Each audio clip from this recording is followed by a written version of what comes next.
What if the mysterious visions described by the Apostle John on the island of Patmos weren't just symbolic dreams, but real encounters with technology from another world?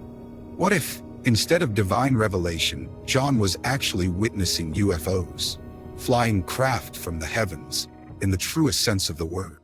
This might sound far-fetched, but let's explore how the Bible's most enigmatic book, Revelation, could be pointing us towards something far more earthly and alien than we ever imagined. The island of Patmos, a desolate, windswept place, was where John, the beloved disciple of Jesus, was exiled. It was here in a cave or perhaps on a cliff beneath the vast sky that he experienced one of the most extraordinary series of visions in human history. The book of Revelation is filled with strange creatures, intense imagery, and prophetic warnings, all of which have been interpreted in countless ways. But what if the symbols we've been taught to see as allegories for spiritual truths were actually describing real physical events, perhaps even encounters with extraterrestrial beings? Consider this. In Revelation 1 verses 12 and 13, John describes a vision of the Son of Man walking among 7 golden lampstands. He sees a figure with eyes like burning fire, a voice like the sound of many waters, and feet like burnished bronze. While this is often understood as a spiritual manifestation of Christ, what if this imagery is a metaphor for something more literal? Could it describe the sight of a glowing, powerful craft, one with fiery engines, a voice reverberating through the air, and a metallic sheen unlike anything from the ancient world? The more we dive into John's visions, the more peculiar the imagery becomes. In Revelation 4, verse 1, John hears a voice that invites him to come up here, and he is instantly transported in the spirit to heaven. Is this a purely spiritual experience, or could it be describing something else? Imagine John being suddenly lifted into the sky by an unseen force, taken aboard a craft, perhaps a UFO, which then reveals a panoramic view of a heavenly city or another dimension. Could this be a glimpse of what we now recognize as an abduction experience? In Revelation 9, verses 1 and 2, John writes, "The 5th angel sounded his trumpet, and I saw a star that had fallen from the sky to the earth, and the star was given the key to the shaft of the abyss. When he opened the abyss, smoke rose from it like the smoke from a gigantic furnace." This description of an otherworldly opening in the earth sounds strikingly similar to modern UFO sightings. Imagine a large object descending from the sky, opening up a portal to reveal something catastrophic. The imagery of smoke rising like a furnace could represent the fiery engines of a spacecraft, or a destructive force unleashed from the sky. John continues in Revelation 9, verses 7 through 10. Describing creatures that emerge from the abyss. These creatures have the appearance of locusts, but with the power of scorpions. They are equipped with breastplates of iron, and their wings make the sound of many chariots rushing into battle. Is it possible that John is describing advanced mechanical beings, perhaps not from Earth at all, but rather from the stars? These locusts could easily be interpreted as drones or cyborg-like entities, designed to carry out the will of their creators. Their iron breastplates could symbolize the armor of machines, and the sound of their wings, much like the sound of a UFO, could be describing the noise made by high-tech flying vehicles.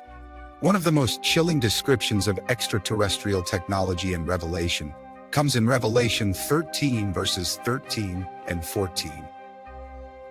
John writes that the beast from the earth performs great signs and even causes fire to come down from heaven to the earth in full view of the people.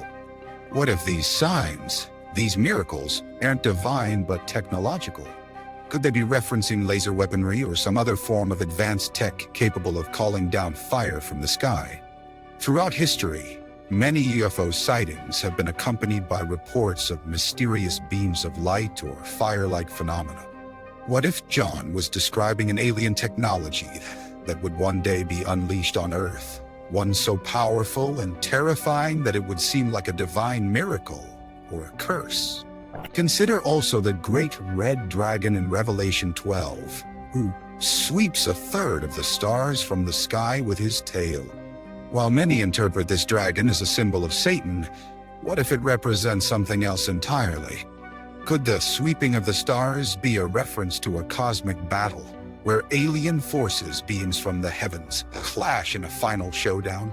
The tail of the dragon, in this case, could represent the destructive force of their technology, something capable of knocking entire stars, or perhaps entire fleets of ships from the heavens. As we look deeper into the symbolism of Revelation, it's difficult to ignore how much of it aligns with modern UFO lore. Many UFO enthusiasts and conspiracy theorists believe that the Bible, particularly Revelation, contains hidden messages about extraterrestrial encounters. The idea that John could have been exposed to some form of advanced alien technology isn't as far-fetched as it might first appear. After all, the Apostle's world was devoid of the scientific understanding we have today. How would he describe a spacecraft, a machine capable of flight and destruction, if not through imagery that seemed divine or otherworldly? To John, an object descending from the sky with fiery power could easily be interpreted as a divine revelation, something far beyond the technological limits of his time. And what about the New Jerusalem, that heavenly city described in Revelation 21? It comes down from the sky, and its brilliance is described as like that of a very precious jewel, like jasper, clear as crystal. Could this be the description of a spaceship, or perhaps a space station, so vast and advanced that it appears as a new, shining city from the heavens? The description of its gates, made of pearls, and the streets of gold, might represent the advanced materials and technologies required to build such a vessel.